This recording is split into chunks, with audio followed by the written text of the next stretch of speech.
قرآن نہیں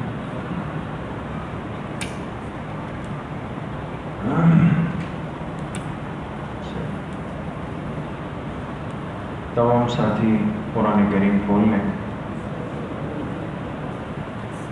سورۃ الکوثر ہے. اس سے پچھلی سورت ہم نے سورہ ماعون پڑھی تھی، ایسا ہی ہے؟ کوئی ایک ساتھی سورہ ماعون کا ترجمہ سنا دیں. شاباش، جلدی. بسم اللہ الرحمن الرحیم. کیا آپ نے دیکھا اس شخص کو جو جھٹلاتا ہے دین اسلام کو یا انصاف کو؟ دین کے 3 ترجمے ہم نے کیے تھے. یا تو دین سے مراد دین اسلام ہے، یا اس سے مراد انصاف ہے، یا روز جزا ہے. جی. آیت نمبر 2. یہ وہ شخص ہے جو یتیم کو دھکے دیتا ہے. جی. یہ ترغیب نہیں دیتا مسکین کو کھانا کھلانے کی. جی. بس ہلاکت ہے ان نماز پڑھنے والوں کے لیے جو اپنی نمازوں سے بے خبر ہیں. جی. اور یہ وہ لوگ ہیں جو ریاکاری کرتے ہیں اور منع کرتے ہیں یا روکتے ہیں معمولی سے چیز کو. بیٹھ جائیں. کوئی اور ساتھی ترجمہ آپ کر لیں.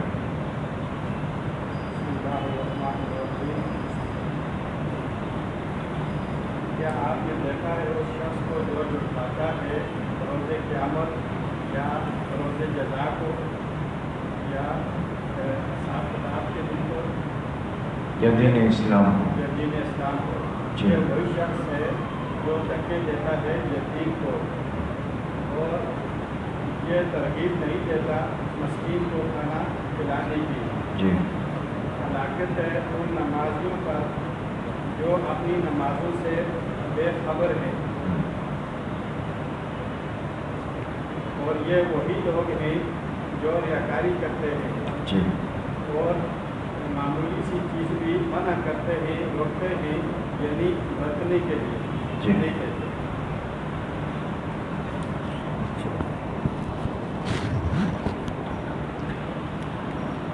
آگے اعوذ باللہ من الشیطان الرجیم. بسم اللہ الرحمن الرحیم. انا اعطیناک الکوثر فصل لربک وانحر ان شانئک هو الابتر. صدق اللہ العظیم. یہ سورۃ الکوثر ہے. پچھلی صورتوں کی طرح یہاں بھی ہم بنیادی طور پہ 4 باتیں عرض کریں گے. پہلی بات اس صورت کا ترجمہ ہے. دوسری بات اس صورت کا وجہ تسمیہ ہے، یعنی اس صورت کو سورہ کوثر کیوں کہتے ہیں. تیسری بات موضوع صورت، اس سورہ کوثر کا موضوع کیا ہے.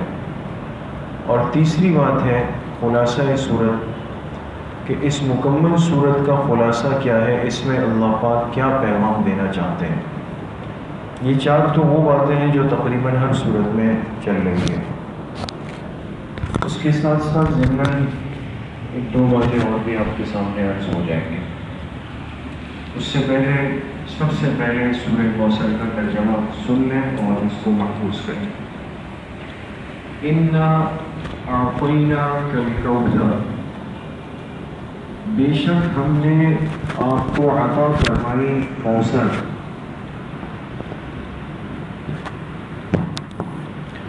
بے شک ہم نے آپ کو عطا فرمائی. آپ سے مراد کون ہے؟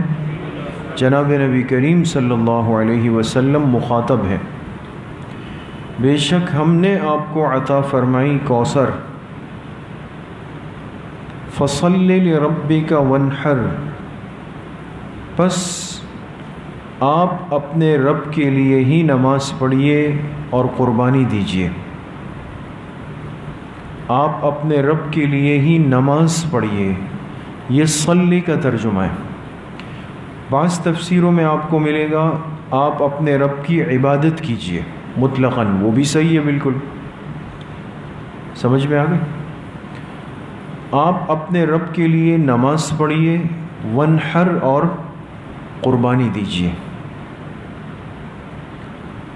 ان شانئک هو الابتر، بے شک آپ کا دشمن ہی بے ناکام و نامراد رہے گا.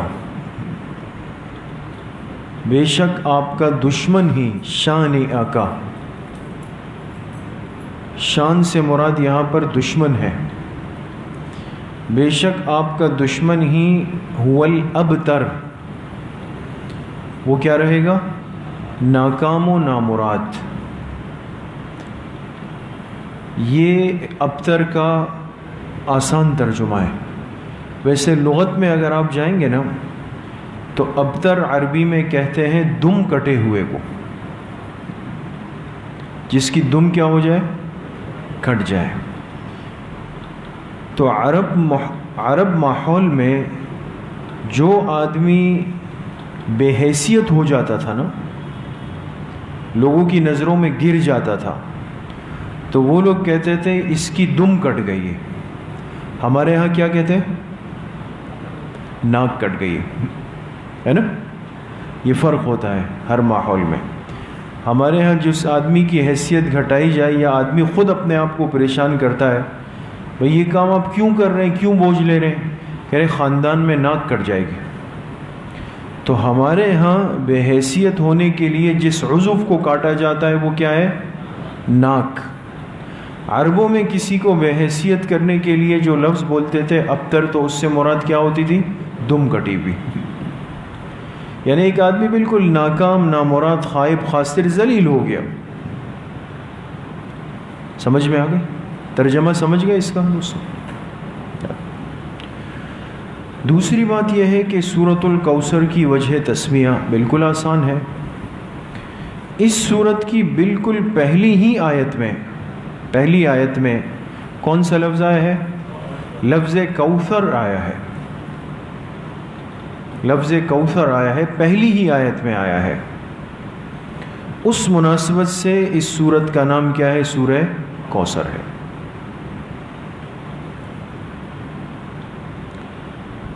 سمجھ میں آ گئی بات دوست؟ اچھا، اب تیسری اور چوتھی بات کی طرف جانے سے پہلے درمیان میں دو باتیں آپ سمجھ لیں تو آپ کو پوری صورت سمجھ میں آ جائے گی، اور آگے موضوع سمجھنا بھی آسان ہوگا، خلاصہ سمجھنا بھی آسان ہوگا. درمیان میں دو باتیں دوستو سمجھ لیں.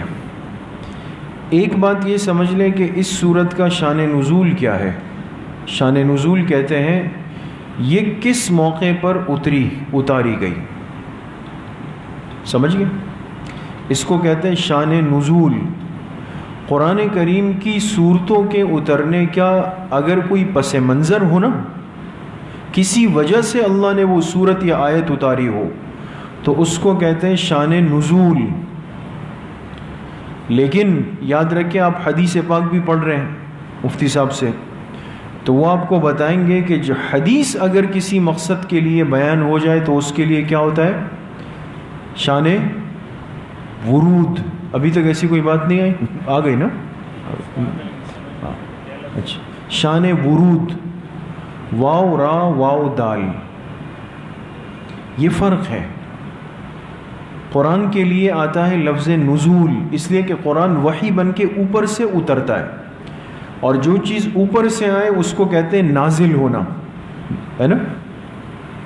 اور حدیث پاک چونکہ جناب نبی کریم صلی اللہ علیہ وسلم کی زبان مبارک سے نکلے ہیں، تو لہٰذا جو چیز زمین سے ہو کر آئے تو اس کو ورود کہتے ہیں. ورود، سمجھ گئے؟ اچانک لوگ آ جائیں تو اگر انسان کو برا لگے کہتے ہیں یہ کہاں سے وارد ہو گئے، ہے نا. تو زمین پر جو چیز سامنے آئے اس کو ورود کہتے ہیں، اوپر سے جو چیز اترے اس کو نزول کہتے ہیں. اس لیے اگر قرآن کریم کی آیت کا پس منظر ہے تو وہ کہلاتا ہے شان نزول، اور حدیث پاک کا اگر پس منظر ہے وہ کہلاتا ہے شان ورود، واو را واو دال. سمجھ میں آ گئی بات دوست؟ اور اس سے بھی آسان اگر سمجھنا چاہتے ہیں تو ہمارے پاس، آپ حضرات کے پاس ایک موبائل کی سم ہے، اس کا نام کیا ہے؟ وارد ہے نا؟ یہ وارد اسی سے نکلا ہے. ایک اچانک آپ کی بیل بجے گی، کسی شخص کی کال آئے گی، کسی کا پیغام آئے گا، کسی کی بات آئے گی، ہے نا؟ یہ ایک وارد ہونے والا ہے. یہ اسی عربی کے لفظ سے نکالا گیا ہے. تو اب اس سورہ کوثر کا شان نزول کیا ہے، اس کو تھوڑا سا سمجھ لیں تو آگے بات آسان ہو جائے گی. آپ حضرات جانتے ہیں کہ حضور علیہ الصلاۃ والسلام کی کل نرینہ اولاد کتنی تھی؟ تین. کل کے درس میں کتنے ساتھی شریک تھے مجلس میں؟ اچھا، اب دیکھیں بیٹیوں کی تعداد کتنی تھی؟ 4. اور بیٹوں کی تعداد کتنی ہے؟ 3 بیٹے ہیں، قاسم، طیب، ابراہیم. سمجھ گئے؟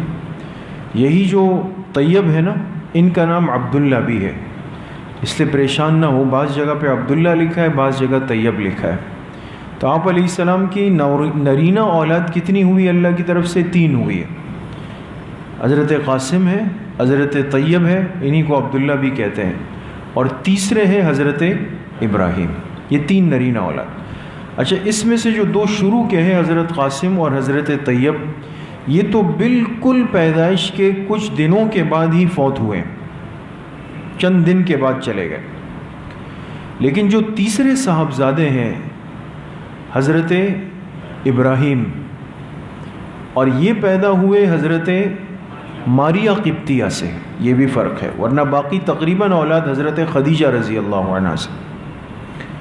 تو حضرت ابراہیم پیدا ہوئے حضرت ماریہ قبطیہ سے، اور یہ اتنے بڑے ہوئے کہ حدیث پاک میں آتا ہے کہ ان کو گھوڑے پر بٹھایا گیا. جیسے بچہ سمجھدار ہو جائے، اس کو کسی چیز پر، بائک پر، سائیکل پہ بڑا بٹھا دے اپنے ہاتھ سے نا، ان کو گھوڑے پر بٹھا دیا جاتا تھا. چلنے پھرنے لگ گئے اپنے پیروں پر، اتنے بڑے ہو گئے. تو لیکن اللہ کی شان یہ کہ مشیت تھی، تکوینی امر تھا، یہ بھی بیمار ہو گئے اور یہ بھی فوت ہو گئے، اللہ کو پیارے ہو گئے. تو جب تیسرے صاحبزادے اتنے بڑے ہوئے اور پھر ان کا بھی انتقال ہوا، تو جو مشرکین مکہ تھے، آپ علیہ السلام کے دشمن تھے، حاسدین باغزین تھے، ان کو بڑی خوشی ہوئی، اور وہ کہنے لگے بھئی اس کا تو ایک مطلب صاف ہو گیا کہ آپ علیہ السلام کی اولاد نرینہ جو ہے وہ زندہ نہیں رہتی، اولاد نرینہ زندہ نہیں رہتی. اور ظاہر سی بات ہے کہ جب بیٹے نہیں ہیں تو انسان کی نسل تو بیٹے سے چلتی ہے. جیسے ہر انسان کا ذہن یہ ہے کہ میری نسل چلے گی تو بیٹے سے چلے گی، لیکن اللہ کی شان دیکھیں کہ اس امت کو چلایا گیا حضور علیہ السلام کی بیٹیوں سے. اگر بیٹے ضروری ہوتے تو امت آپ علیہ السلام کے بیٹوں کی محتاج ہوتی. تو جب تینوں بیٹے فوت ہو گئے تو انہوں نے بہت بغلے بجائے، بہت خوش ہوئے، اور انہوں نے یہ جملہ کہا کہ نعوذ باللہ، یہ جو محمد ہے صلی اللہ علیہ وسلم کا یہ ابتر ہے. یہ جو لفظ آیا نا تیسری آیت میں، یہ ابتر ہے. میں نے آپ سے عرض کیا کہ ابتر کا معنی عرب اعتبار سے کیا ہے؟ دم کٹا ہوا. اور دم کٹے ہونے سے مراد کیا ہے؟ کہ جس کی حیثیت ختم ہو جائے. تو انہوں نے کہا جب نرینہ اولاد نہیں ہے تو اس کا مقصد یہ ہوا کہ آپ جو کام، جو بات، جو مقصد، جو دعوت لے کے آئے ہیں، یہ ایک وقت تک چلے گی. آگے آپ کے بیٹے ہیں نہیں جو اس کام کو سنبھال لے، تو آپ کے دین کا، دعوت کا نام و نشان کیا ہو جائے گا؟ مٹ جائے گا. سمجھ میں آ گئی؟ یہ خوشیاں کس نے منائی؟ مشرکین مکہ نے منائی. اور کب منائی؟ جب آپ علیہ السلام کے تیسرے بیٹے کا بھی کیا ہوا؟ انتقال ہو گیا. اس سے آپ علیہ السلام کو ایک قلبی صدمہ ہوا. انسان ہے، قلبی صدمہ ہوا کہ لوگ باتیں کر رہے ہیں. تو اللہ نے آپ کو تسلی دی، اور تسلی کے طور پہ سورہ کوثر آپ علیہ الصلاۃ والسلام پہ اتاری گئی ہے. سمجھ میں آ گئی؟ تو سورت کا شان نزول سمجھ گئے. اب اگر امتحان میں آئے کہ سورہ کوثر کا شان نزول لکھیں تو لکھ لیں گے انشاءاللہ. یہ ہو گیا سورت کا شان نزول. دوسری بات جو اس سورت میں ہمیں سمجھنی چاہیے وہ اس میں لفظ کوثر آیا ہے. آپ نے ترجمہ کیا کہ ہم نے آپ کو کوثر عطا کی، تو یہ کوثر کیا چیز ہے؟ یہ تو سمجھنا ضروری ہے کہ کوثر سے مراد کیا ہے. یہ بات یہاں پر سمجھ لیں. ایک قول یہ ہے کہ اس سے مراد ہے حوض کوثر. لفظ کوثر سے مراد کیا ہے؟ حوض کوثر. آپ جانتے ہیں نا، جنت کی وہ نہر جس پر قیامت کے دن آپ علیہ الصلاۃ والسلام خود جلوہ افروز ہوں گے اور اپنے امتیوں کو جام بھر بھر کے پلائیں گے. اللہ ہم سب کو نصیب فرمائے. تو ایک روایت میں بالکل صراحت ہے حدیث پاک میں کہ جب یہ سورت اتری تو آپ نے فرمایا کہ کوثر سے مراد وہ حوض ہے جو اللہ نے قیامت کے دن مجھے دے دیا ہے اور جس پر میں آنے والی اپنی امت کو پانی پلاؤں گا. سمجھ گئے؟ تو پہلا قول کیا ہوا کہ کوثر سے مراد کیا ہے؟ حوض کوثر ہے. اور حوض کوثر آپ علیہ السلام کو کب ملے گا؟ قیامت کے دن ملے گا. ٹھیک ہے. دوسرا قول یہ ہے کہ اس سے مراد ہے قرآن کریم. کوثر سے مراد کیا ہے؟ قرآن کریم. اللہ پاک اپنے محبوب کو تسلی دے رہے ہیں، آپ ان کی باتوں اور طعنوں سے پریشان نہ ہو. ہم نے آپ کو قرآن دیا ہے، اور قرآن کریم وہ کتاب ہے کہ جب تک یہ باقی تو آپ کا دین باقی ہے. آپ کا نام کیسے مٹ سکتا ہے؟ ان کا تو اعتراض یہ ہے نا کہ آپ کے بیٹے چلے گئے تو دین مٹ جائے گا نا. تو دین کیسے مٹے گا؟ جب قرآن نے قیامت تک رہنا ہے تو قرآن پر ایمان لانے والے بھی کب تک رہیں گے؟ قیامت تک رہیں گے. تو آپ کو تسلی دی، آپ پریشان نہ ہو. آپ کے پاس کون سی کتاب آ گئی ہے؟ قرآن کریم آ گیا ہے. اور قرآن باقی، ایمان باقی. ایمان باقی، ایمان والے باقی، ختم نہیں ہو سکتے. تیسری بات، تیسرا قول کہ کوثر سے مراد ہے خیر کثیر. خیر کثیر. دنیا کی جتنی خیریں ہیں وہ سب اللہ پاک نے اپنے محبوب صلی اللہ علیہ وسلم سے جوڑ دی ہے.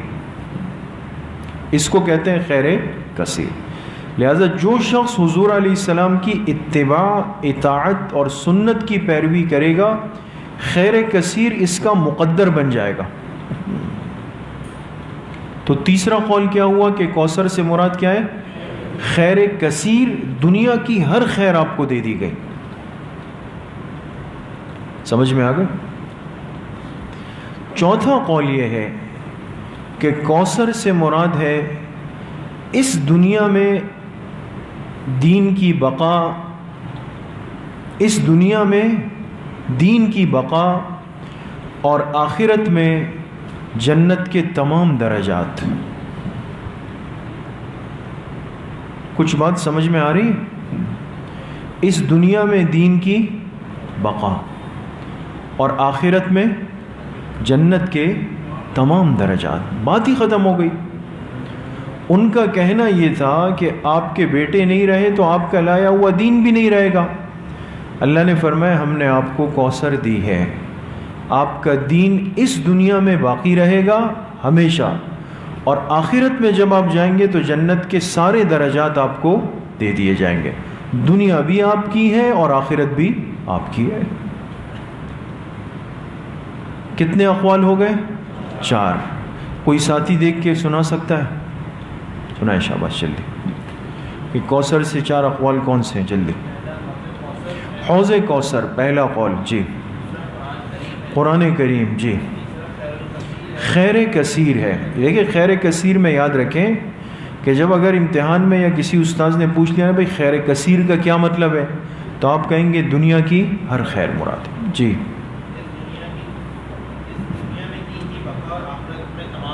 جنت کے تمام درجات. یہ کتنے اقوال ہو گئے؟ 4 اقوال. یہ دونوں باتیں سمجھ میں آ گئی دوستوں. اب آگے چلیں اس سورت کا موضوع کیا ہے. اب آپ کو موضوع اور خلاصہ سمجھنے میں بالکل آسانی ہوگی، اب کوئی پریشانی نہیں. موضوع صورت لکھیں، الفاظ وہ لکھیں جو عرض کر رہا ہوں، باقی سمجھ جائیں گے آپ لوگ۔ موضوع صورت: اصول ہزیمت اعدائے اسلام۔ مشکل نہیں ہے دوستو، اصول ہزیمت۔ ہزیمت جانتے ہیں؟ کوئی ساتھی اس کا ترجمہ کر سکتا ہے ہزیمت کس کو کہتے ہیں؟ جی، ہزیمت کس کو کہتے ہیں؟ شکست کو کہتے ہیں، شکست کو کہتے ہیں، ناکامی کو کہتے ہیں، شکست کو ہزیمت کہتے ہیں۔ اس لیے آپ اگر کتابیں دیکھیں گے نا تاریخ وغیرہ کی، غزوات کی، آپ کو ملے گا کہ کفار کو ہزیمت اٹھانی پڑی ہے نا، شکست مراد ہے اس سے۔ تو لکھے اصول ہزیمت، یہ ہا کے ساتھ ہے، ہا نہیں، حلوے والی ہا نہیں، ہاتھی والی ہا۔ اصول ہزیمت اور بریکٹ میں لکھ کے شکست، تاکہ آپ کو مطلب ذہن میں رہے۔ اصول ہزیمت اعدائے اسلام۔ اچھا، اعداء کس کو کہتے ہیں؟ دشمنوں کو کہتے ہیں۔ اعداء دشمن کو کہتے ہیں، عدو دشمن، اعداء جمع ہے اس کی۔ اب اس پورے موضوع کا ترجمہ کریں تو کیا ترجمہ بنے گا؟ اسلام کے دشمنوں کی شکست کا اصول۔ اسلام کے دشمنوں کی شکست کا اصول، یہ ہے سورہ کوثر کا موضوع۔ اسلام کے دشمنوں کی شکست کا اصول آپ نے دیکھنا ہے تو سورہ کوثر پڑھ لیں۔ یہ وہ دشمن تھے جنہوں نے حضور کا مذاق اڑایا، طعنے دیے۔ اللہ نے اسی صورت میں آپ کو ان کے شکست اور ذلیل ہونے کا اصول دے دیا، اور وہ اصول کون سی آیت میں ہے؟ آیت نمبر 2 میں۔ آیت نمبر 2 میں کیا فرمایا؟ فَصَلِّ لِرَبِّكَ وَانْحَرْ، آپ اپنے رب کی نماز پڑھیں، عبادت کریں جسم سے، اور اپنے رب کے لیے قربانی دیں اپنے مال سے۔ سمجھ میں آ گئی؟ اس سے ایک اصول ہاتھ آ گیا دوستو، کہ جب بھی ایسے حالات آ جائیں نا، کوئی تانا دے، پریشان کرے، حسد کرے، باتیں بنائے کہ بھئی یہ ہو جائے گا، یہ تو ایسے ہی ہے، کوئی نتیجہ نہیں نکلے گا، تو اللہ کی طرف رجوع کرنے پہ زور دے دیں اور مال خرچ کرنے پہ زور دے دیں۔ یہ دو چیزیں ایسی ہیں کہ جو کہ دشمن کو بالکل ذلیل کر دیتی۔ سمجھ میں آ گئے؟ تو آج ہماری کمزوری ہے نمازوں میں، آج ہماری کمزوری ہے قربانی کے اندر۔ لے دے کے عید الاضحیٰ کی قربانی کرتے ہیں تو اس پہ بھی باتیں شروع ہو گئی ہے کہ بھئی اتنے جانور ذبح ہو رہے ہیں، یہ کیا ہو رہا ہے، وہ کیا ہو رہا ہے، فلاں کیا ہو رہا ہے۔ تو انسان بدنی عبادات میں بھی لگ جائے اور مالی عبادات میں بھی لگ جائے۔ موضوع صورت سمجھ گئے؟ اب آ جائیں خلاصہ صورت۔ اس صورت کا خلاصہ کیا ہے؟ سورہ کوثر میں اللہ آپ سے کیا کہنا چاہتے ہیں، اس کا سبق اور پیغام کیا ہے؟ لکھیں، مشن اور مقصد حق کا بقا و ترقی۔ مشن اور مقصد حق کا بقا و ترقی۔ بقا کہتے ہیں باقی رہنے کو۔ مشن اور مقصد حق کا بقا و ترقی نہ اولاد پر موقوف ہے، نہ افراد پر موقوف ہے۔ مشن اور مقصد حق کا بقا اور ترقی نہ اولاد پر موقوف ہے کہ کوئی کہے کہ یار فلاں کی تو اولاد نہیں تھی اس لیے اس کا کام نہیں چلا۔ آج تک حضور علیہ السلام کا دین پھر کیسے زندہ ہے؟ سمجھ میں آ گیا؟ اور نہ افراد پر موقوف ہے۔ اگر افراد ہی پر موقوف ہوتا تو مکی زندگی میں 13 سالہ زندگی میں گنتی کے لوگ اسلام لائیں۔ افراد تو ہیں ہی نہیں، تو دین تو وہی مٹ جانا چاہیے تھا۔ لیکن وہاں کے بنے ہوئے لوگ جو مدینہ آئے ہیں تو ان کی محنت سے ہزاروں لاکھوں لوگ بنے پھر۔ لکھ لیا، مشن اور مقصد حق کا بقا و ترقی نہ اولاد پر موقوف نہ افراد پر، بلکہ اللہ تعالیٰ کے فضل و کرم پر موقوف ہے۔ یہ بات سمجھ میں آ گئی؟ خلاصہ صورت سمجھ میں آ گیا دوستوں؟ اس لیے کبھی بھی کسی کی باتوں سے، طعنوں سے پریشان ہو کر اپنے حق اور خیر کے راستے کو کبھی مت چھوڑیں۔ یہ تو دنیا کا کام ہے، انہوں نے کرنا ہے. جب پیغمبر اسلام کو نہیں چھوڑا تو آپ کو کیسے چھوڑیں گے؟ لگے رہیں اپنے کام میں، حق کے راستے پہ لگے رہیں. یہ بات ختم ہو گئی سورت کی. اب ایک بات آخری رہ گئی، وہ ہے اس سورت میں ایک عجیب نکتہ. ایک عجیب نکتہ. اس سورت میں کل کتنی آیتیں ہیں؟ 3 آیتیں. 3 آیتیں. لیکن پہلی آیت فضائل خاتم الانبیاء. پہلی آیت کیا ہے؟ فضائل خاتم الانبیاء. لکھ لیا. دوسری آیت فرائض خاتم الانبیاء. پہلا فضائل ہے اور دوسرا فرائض. فرائض کہتے ہیں ذمہ داری کو، کام کو. لکھ لیا. تیسری آیت لکھیں تسلی خاتم الانبیاء. سمجھ گئے؟ ہمارے مفسرین کا کمال دیکھیں، قرآن کو کس طرح حل کرتے ہیں. ہر چیز کھل کے بالکل آپ کو سمجھ میں آ جائے گی واضح طور پہ. تو پہلی آیت میں آپ علیہ السلام کے فضائل ہیں. انا اعطیناک الکوثر. آپ کو جو ملا وہ کسی کو نہیں ملا، ہے نا. دوسری میں فرائض ہیں، فصلی لربک وانحر. آپ نے کیا کرنا ہے؟ کہا عبادت کرنی ہے، قربانی دینی ہے. اور تیسری میں کیا ہے؟ تسلی ہے. لوگ باتیں بنا رہے ہیں، بالکل پریشان نہ ہو. آپ کا نام بھی زندہ رہے گا، کام بھی زندہ رہے گا. باتیں کرنے والوں کا نام و نشان مٹ جائے گا. سمجھ گئے دوستو؟ سب کو سمجھ میں آ گئی؟ جی جناب کچھ فرما رہے ہیں؟ جی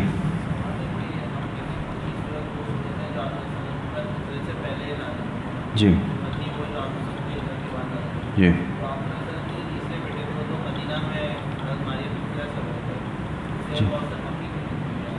اچھا، یہ بہرحال ایک بہت ہی اچھا اہم لیکن علمی سوال ہے، اور یہ باتیں تھوڑی سی سمجھنے کی ضرورت ہوتی ہے. اس صورت میں آپ دیکھیں گے سورۃ الکوثر کو لکھا ہے، مکی صورت لکھا ہے نا، مکی لکھا ہے. اور آپ نے شان نزول میں کہا کہ یہ صورت کب اتری؟ جب حضرت ابراہیم کا انتقال ہوا، اور ان کا انتقال کہاں پر ہوا؟ مدینہ میں ہوا. تو پھر تو یہ صورت کیا ہونی چاہیے؟ مدنی ہونی چاہیے. سمجھ گئے؟